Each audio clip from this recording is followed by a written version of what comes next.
Ratu-San.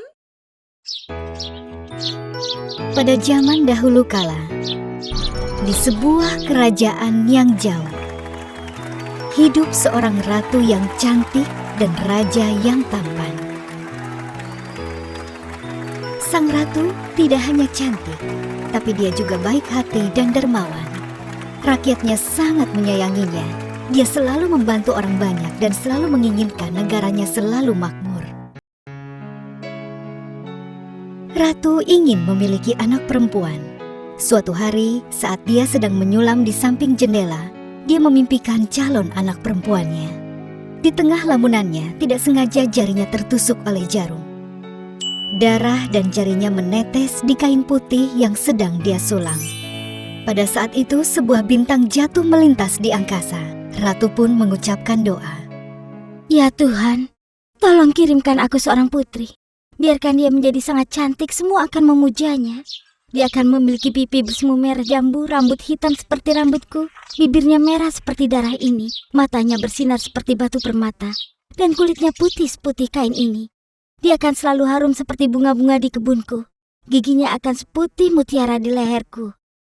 Tidak lama setelah itu, doanya pun terkabul. Dia bagikan kabar itu pada raja dan mengumumkan mereka sedang menunggu kelahiran seorang bayi. Ratuku, apa permintaanmu untukku? Aku akan memberimu hadiah yang paling indah.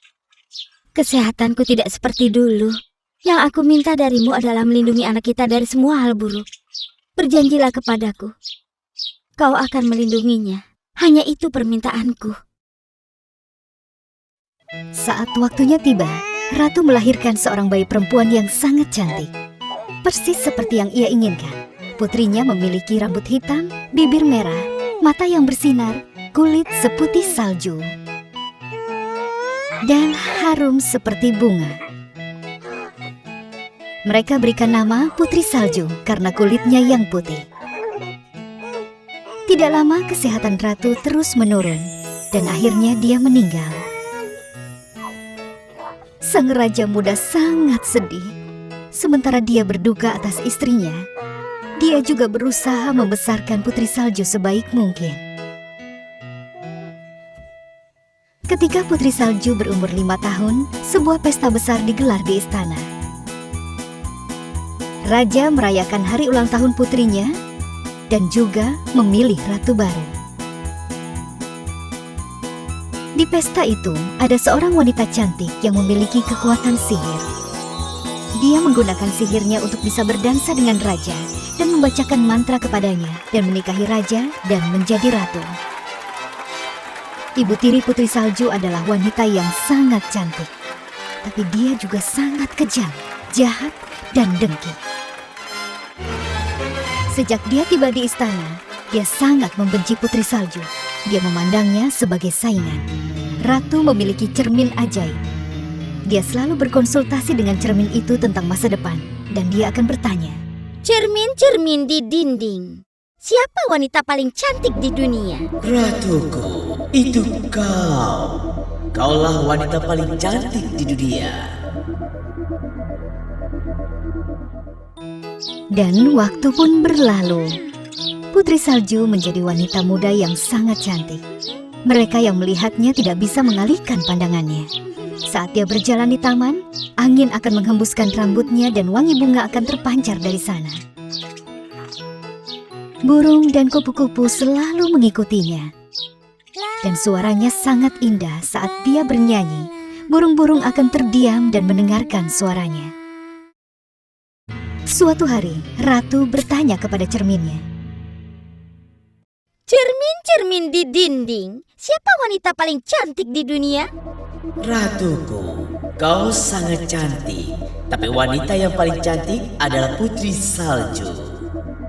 Ratu yang cemburu dan jahat menjadi marah. Dia melempar botol di tangannya ke cermin ajaib itu.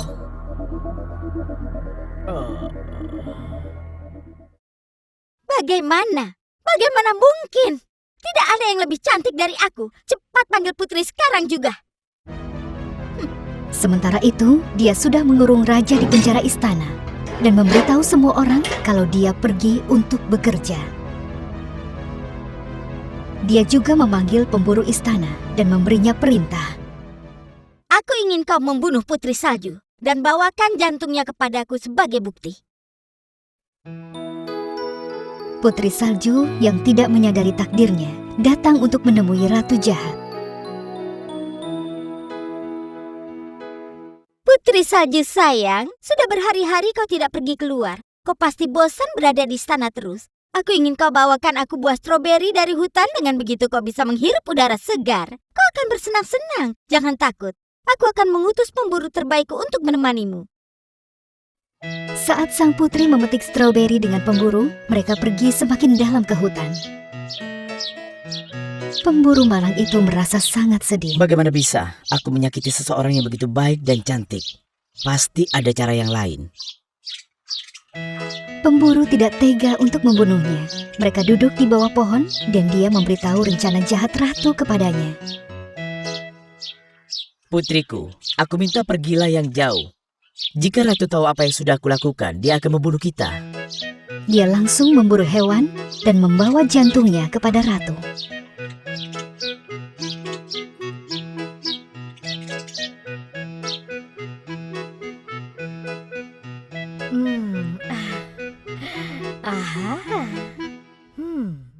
Putri menghabiskan malamnya di bawah pohon. Dia sangat ketakutan. Di pagi hari, dia melanjutkan perjalanannya. Setelah lama berjalan, dia sampai di sebuah rumah yang kecil dan masuk ke dalam. Dia memandang ke sekelilingnya dengan perasaan takjub. Tempat apa ini? Semuanya sangat kecil dan jumlahnya ada 7 buah masing-masing. 7 kursi kecil, 7 pasang garpu, dan 7 pasang sendok. Karena dia sangat lapar, dia membuat sup dari bahan-bahan yang ia temukan di dalam rumah. Dia makan dan naik ke atas dan tidur di salah satu tempat tidur kecil itu. Di malam hari, pemilik rumah pulang dari tambang. Mereka adalah 7 kurcaci.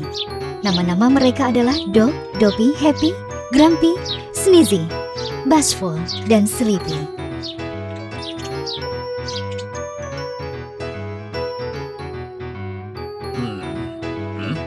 Hei, apa ini? Baunya seperti sup yang sangat enak.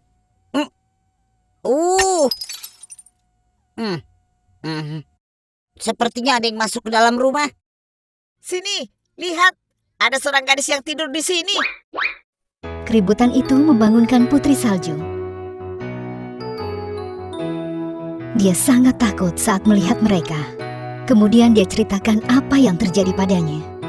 Namaku Putri Salju. Aku tidak bermaksud buruk. Aku tidak tahu harus kemana. Itu sebabnya aku masuk ke sini. Aku mohon izinkan aku tinggal. Tentu saja, Tuan Putri. Kami tidak akan membiarkanmu tinggal sendirian di hutan ini. Jangan khawatir. Kau tamu pertama kami yang membuat sup yang sangat lezat. Waktu pun berlalu, hari dan minggu. Putri Salju dan 7 kurcaci bersenang-senang dan hidup dengan damai. Sementara itu, Ratu Jahat yang tidak tahu kalau Putri Salju masih hidup, bertanya ke cermin ajaib lagi. Cermin di dinding? Siapa wanita paling cantik di dunia? Ratuku, kau cantik sekali. Tapi Putri Salju yang tinggal bersama 7 kurcaci adalah yang paling cantik. Bagaimana mungkin? Pemburu itu pasti sudah berbohong kepadaku. Pertama-tama aku akan menyingkirkan Putri Salju. Dan kemudian aku akan memberi pelajaran kepada pemburu itu. Dia langsung menyusun rencana jahat. Dia memberikan racun pada sebuah apel dan menyamar sebagai wanita tua untuk menipu Putri Salju.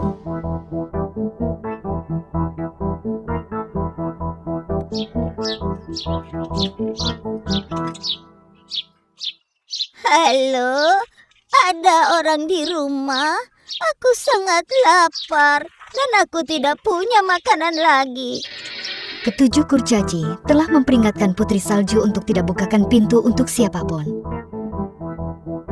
Tapi Putri Salju merasa kasihan kepada wanita tua itu dan langsung mengizinkannya masuk. Ayo, silakan masuk. Selamat datang. Terima kasih anakku, aku sangat lelah dan lapar di hutan. Apakah kau punya makanan? Ya, tentu saja. Aku punya sup untukmu. Setelah menghabiskan supnya, Ratu Jahat yang menyamar sebagai wanita tua menawarkan apel beracun untuk Putri Salju.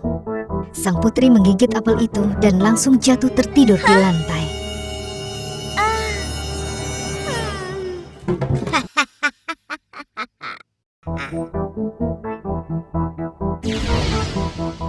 Wanita tua itu kembali menjadi Ratu Jahat dan kembali ke istana dengan perasaan gembira. Ketika ketujuh kurcaci kembali dari tambang malam itu, mereka melihatnya terbaring di lantai. Mereka pikir dia sudah meninggal dan merasa sedih. Kita harus membuat tidur abadinya nyaman. Ayo kita buatkan tempat tidur untuknya. Seorang pangeran tampan sedang berjalan di hutan mendengar tangisan ketujuh kurcaci. Dia pun penasaran dan mendekati mereka. Dia sangat kaget saat melihat siapa yang terbaring di tempat tidur kristal dan dikelilingi oleh bunga-bunga. Dia adalah gadis yang selama ini dia mimpikan. Harum rambutnya tercium di seluruh penjuru hutan. Siapa gadis cantik ini? Namanya Putri Salju. Kami tidak bisa membangunkannya. Mereka memberitahu pangeran semua yang terjadi. Pangeran mengangkat penutup kristal itu untuk memberikan ciuman perpisahan kepada gadis impiannya. Dia mencium pipinya. Pada saat itu, terjadi sesuatu yang tidak disangka-sangka. Mantranya hilang dan keajaiban pun muncul. Putri Salju membuka matanya dan bangun. Ketujuh kurcaci dan sang pangeran sangat bahagia. Kau adalah gadis impianku, Putri Salju. Ini adalah hari terbaik dalam hidupku. Maukah kau menikah denganku?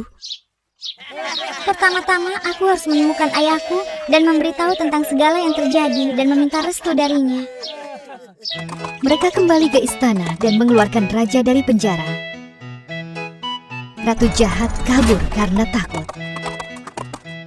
Sang pangeran dan Putri Salju menikah dan hidup bahagia untuk selamanya.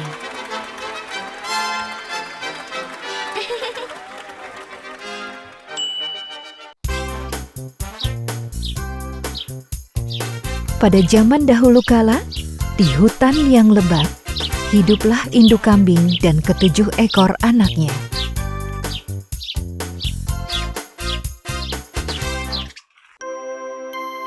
Pada suatu pagi, saat sedang sarapan, anak kambing kecil membicarakan rencana perjalanan mereka ke Berlin. Ibu kambing memperhatikan anaknya yang paling kecil tidak ikut dalam percakapan. Dia malah asik membaca buku. Kau sedang baca buku apa, sayang? Aku sedang membaca buku tentang Berlin, ibu kota Jerman.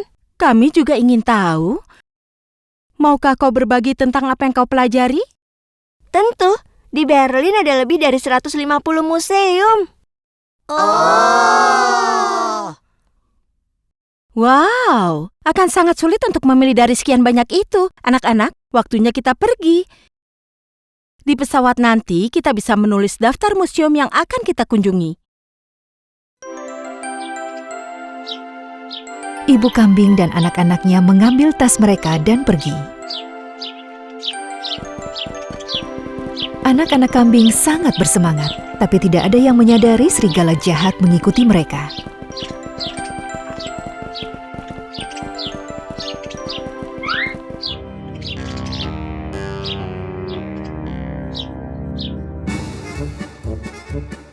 Setelah melakukan penerbangan yang menyenangkan, mereka putuskan untuk berjalan-jalan di Berlin.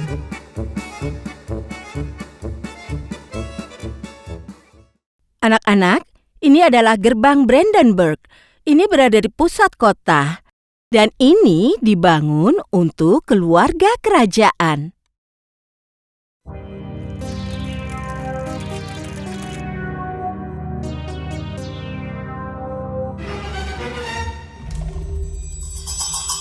Hei, lihat! Bukankah itu serigala jahat?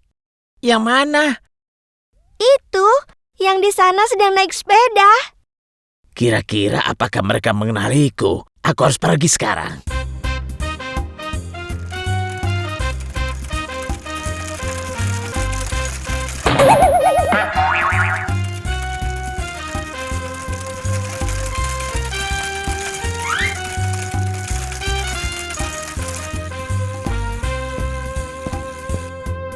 Tidak ada serigala di sini. Bu, sekarang kita akan pergi ke museum mana? Kita akan pergi ke Museum Sejarah Alam.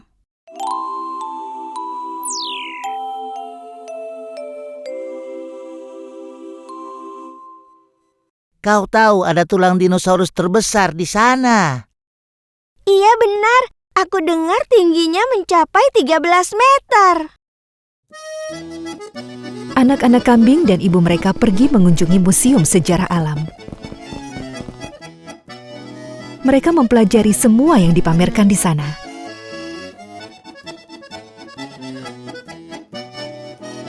Saat mereka melihat tulang dinosaurusnya, mereka sangat terkejut. Oh, astaga!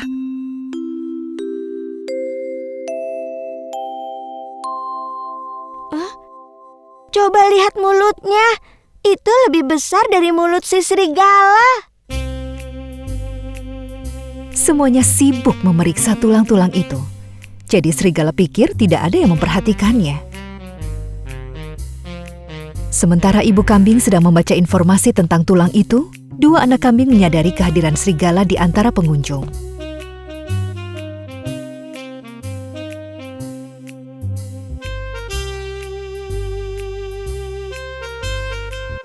Kambing kecil itu saling memberikan tanda untuk memberitahu mereka tahu apa yang harus dilakukan. Mereka mulai mengguncang-guncangkan tulang dinosaurus itu.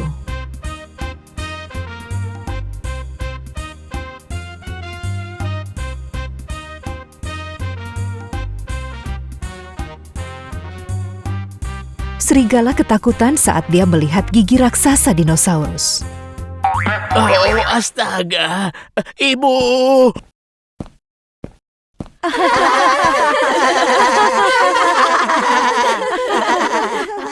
Dia pikir dia bisa membohongi kita. Telinga besar itu sangat mudah dikenali.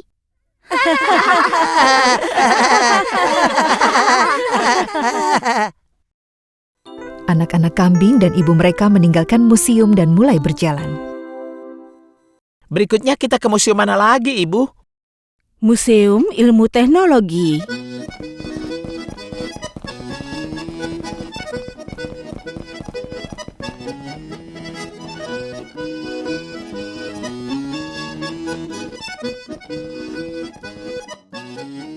Kita sudah sampai. Di museum ini terdapat sepeda, sepeda motor, dan python dari zaman dulu. Hei, di sini juga ada pesawat terbang. Iya, ada pameran sejarah pelayaran dan penerbangan. Ayo, kita lihat kendaraan pertama yang pernah dibuat.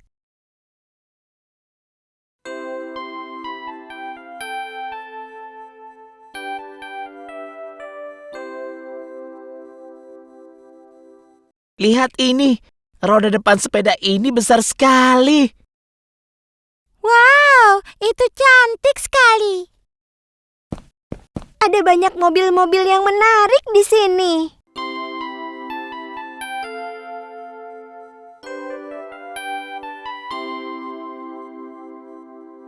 Bagus sekali. Apa aku boleh menaikinya?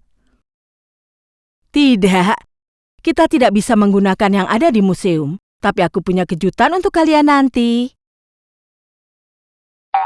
Yeay, kau sangat hebat, Bu.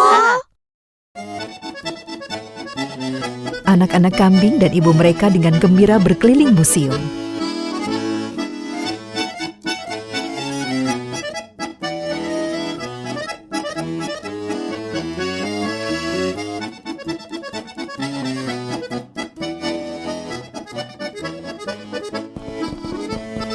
museum apa lagi yang akan kita kunjungi? Museum Pemadam Kebakaran, Museum Sejarah Kepolisian, dan Museum Bank Nasional. Tapi ayo kita istirahat dulu hari ini. Ibu, kejutan apa yang tadi kau bicarakan? Kita akan melakukan tur keliling kota dengan Treben Oldtimer yang bersejarah, mobil tua Jerman yang bersejarah.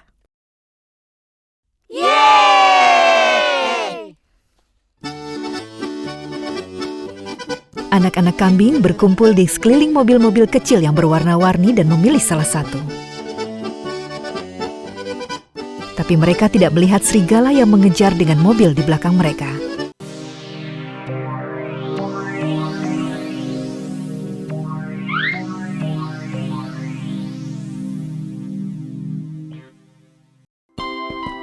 Salah satu anak sangat terkejut saat melihat mobil yang berwarna-warni itu. Apakah kita akan mengemudikan mobil antik ini? Ya.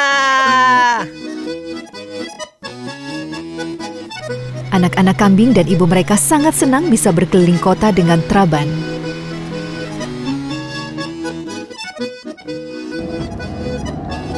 Di saat ibu kambing mengemudikan mobilnya, dia melihat serigala dari kaca spionnya. Dia mengikuti mereka.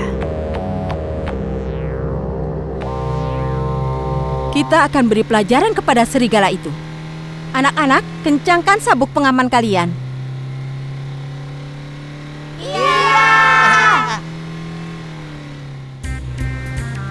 Tidak ada yang bisa dilakukan oleh serigala saat mobil di depannya mengerem dengan mendadak.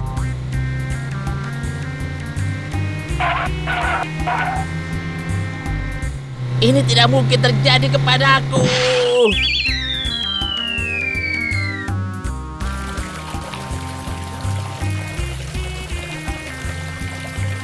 Selamatkan aku bukan ikan.